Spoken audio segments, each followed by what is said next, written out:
नमस्कार. आज मी प्राध्यापक MP तथा मधु पाटील सरांच्या आस्वाद समीक्षा मधु मंगेश कर्णिक साहित्य या पुस्तकातील मधु मंगेश कर्णिक कादंबरी या प्रकरणाच्या मी पाडलेल्या 12 भागांपैकी 8वा भाग वाचतोय. आज कर्णिकांच्या सनद या कादंबरीबाबत आपण ऐकणार आहोत.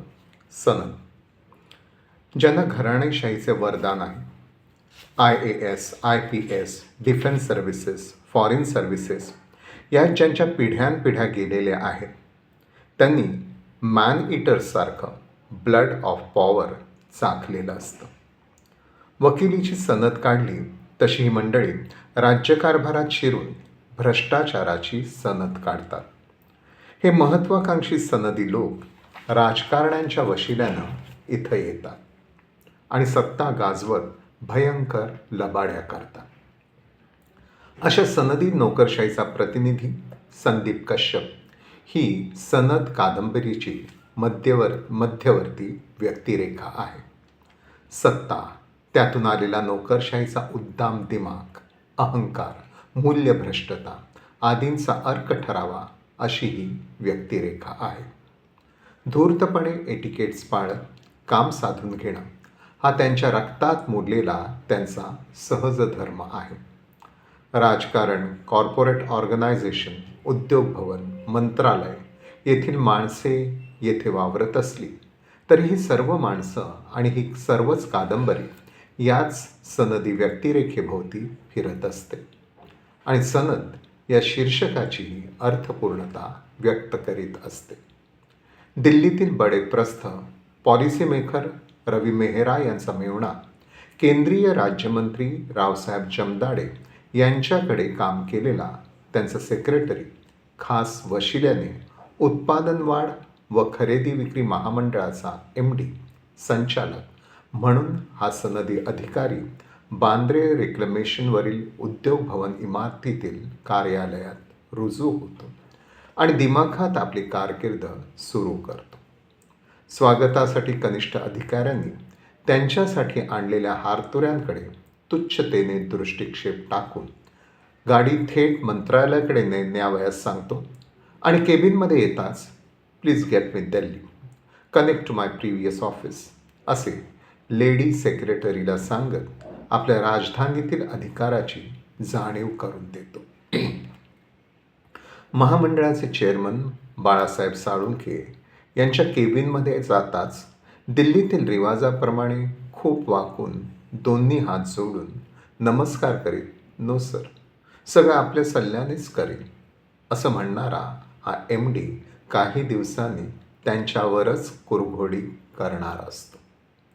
आल्याबरोबर economic times, financial express, times of India, TV इत्यादी माध्यमांमध्ये त्याच्या नेमणुकीची फोटोसहित बातमी कशी नाही याबद्दल प्रसिद्धी अधिकाऱ्याला फैलावर घेत त्याला जामतो आणि ते सारे लागलेच करवून घेतो.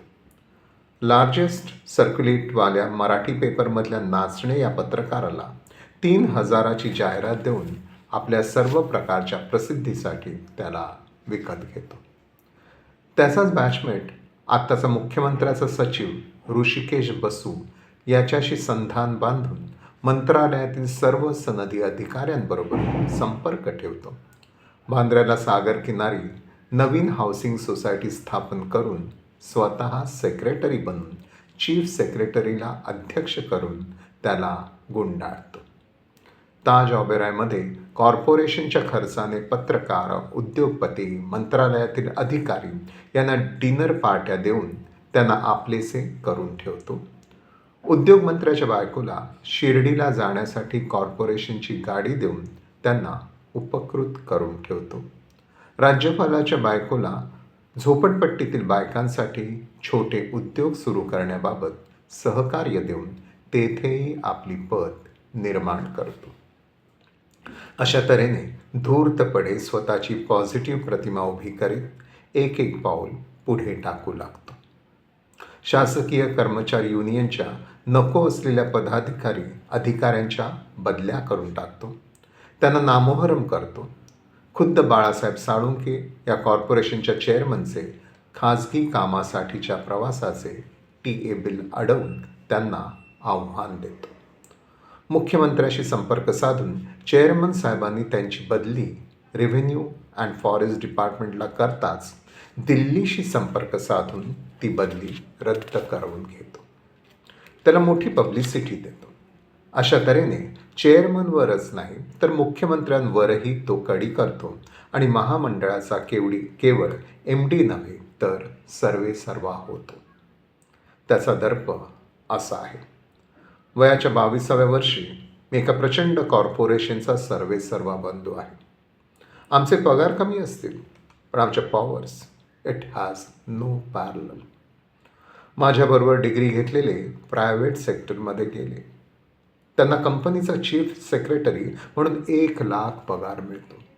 But who knows him and what is his authority? तो माझ्याकडे काही कामासाठी आला तर त्याला तासभर सुद्धा मी बाहेर थांबवू शकतो. After all government is government, all powerful. आम्ही सनदी अधिकारी सर्वार्थाने अधिकारी असतो. अधिकार म्हणजेच आम्ही ज्ञान समजतो. आम्ही ज्या शासनकर्त्या जमातीत जन्म घेतला त्या जमातीचा श्वासोच्छवास म्हणजे अधिकार. We manage the government. त्याच्या सर्वांनाच मॅनेज करण्याच्या अधिकाराने तो आता हवे तिकडे जाऊ शकतो. क्रमाक्रमाने हवे ते करू शकतो. GADचे ॲडिशनल सेक्रेटरी माथुर यांची स्वयंपाकीण, उन्नत उरोज, सेन्शुअस आवाज, सेक्सी हालचाली, तिच्याबद्दलची भलती ओढ, अभिलाषा निर्माण होते. PA परेरा तिच्या घरापर्यंत आपल्या गाडीतून लिफ्ट देतो.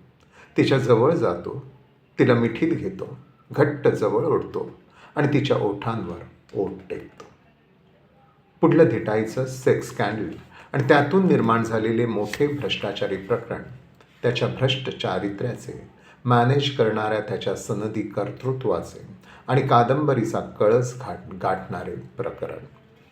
रुची ॲडची डायरेक्टर अकाउंट्स घटस्फोटिता मिसेस नंदिनी कृष्णन, तिच्याबरोबरचे उबदार दृढ हस्तांदोलन, तिच्या नॉनव्हेज जोक्समधली एन्जॉयमेंट, गाडीतून लिफ्ट देताना शेजारीच बसून तिच्या गालावर मारलेली, तिने तशीच दाबून धरलेली चापटी, तिच्या आग्रहाखातर तिच्या फ्लॅटवर अपरात्री जाताना, जिना चढताना तिच्या हातात त्याचा हात घट्ट गुंतलेला आणि तिच्या शरीराच्या मोबदल्यात पुण्याच्या गुलमोहर एजन्सीचे काम मध्येच बंद करून रुची ॲडला देण्यात आलेले ते त्याच्या कॉर्पोरेशनचे काम.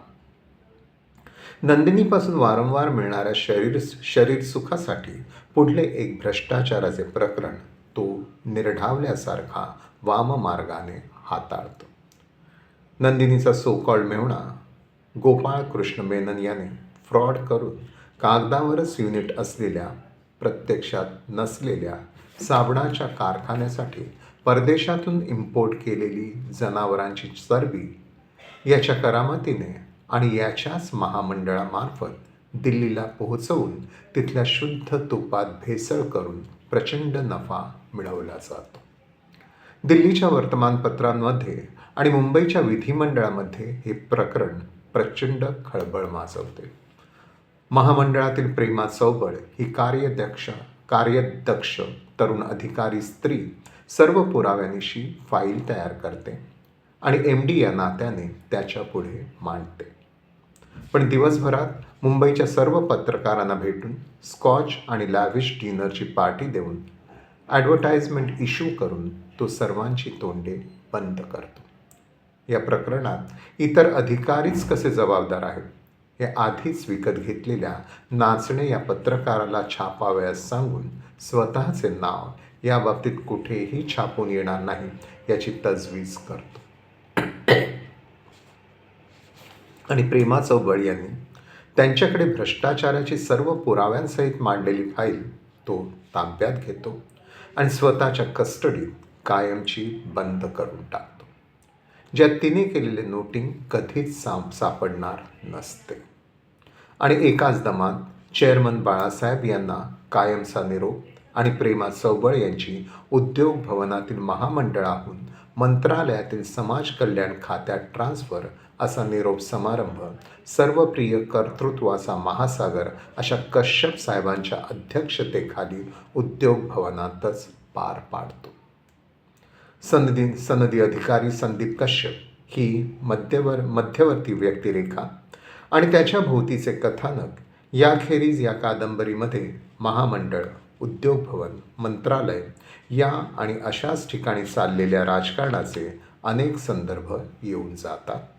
दिल्लीतील वजनदार पॉलिसी मेकरचे महाराष्ट्राच्या मुख्यमंत्र्यांसहित सर्व राजकारणावर कसे नियंत्रण असते, मुख्यमंत्र्यांविरुद्ध इतर मंत्र्यांची कशी गावठी शेरेबाजी चाललेली असते, मुख्यमंत्री इतर मंत्र्यांची प्यादी दिल्लीचे नाव सांगून कशी मारित असतात, झेडपीचे अध्यक्ष मुख्यमंत्र्यांकडे लाचारी करीत महामंडळाची अध्यक्षपदे कशी मिळवित असतात, ही सगळी राजकारणी मंडळी एकमेकांविरुद्ध कशी कटकारस्थाने करीत असतात. काही अंधश्रद्धाळू मंत्र्यांच्या केबिनमध्ये ज्योतिषी, अगदी सातपुड्याकडले भिल्ल ज्योतिष बुवाही कसे घुटमळत असतात. महामंडळाच्या लहानसान खात्यातही कसा भ्रष्टाचार चाललेला असतो. नव्या MD समोर दुय्यम अधिकारी कसे लाचार होत असतात. रिसेप्शनिस्ट पोरी, सेक्रेटरी पोरी त्यांच्याशी कशा सलगीने जवळ जाण्याचा प्रयत्न करीत असतात. महामंडळाच्या अध्यक्षांना सुसज्ज फ्लॅट, ड्रायव्हरसहित गाडी, पुस्तके, औषधे, घरगडी, मोलकरणीचे पगार, मोफत विमान प्रवास, पंचतारांकित गेस्ट हाऊसमध्ये मुक्कामासहितच्या मिळणाऱ्या सुखसोयी, खाजगी उद्योग, कॉर्पोरेट वर्ल्ड यांचे कॉन्ट्रॅक्ट्स मिळवण्यासाठी सुंदर स्त्रियांचा कसा उपयोग केला जातो, अशा अनेक गोष्टींचे कमी अधिक तपशील उपहासपूर्ण शैलीने मांडलेले असतात. या कादंबरीबाबत एक महत्त्वपूर्ण नोंद झालीच पाहिजे. ती म्हणजे या कादंबरीच्या अखेरीला येणारा मार्गदर्शक वृद्धाचा येणारा आदिबंध, ओल्ड मॅन आर्केटाईप.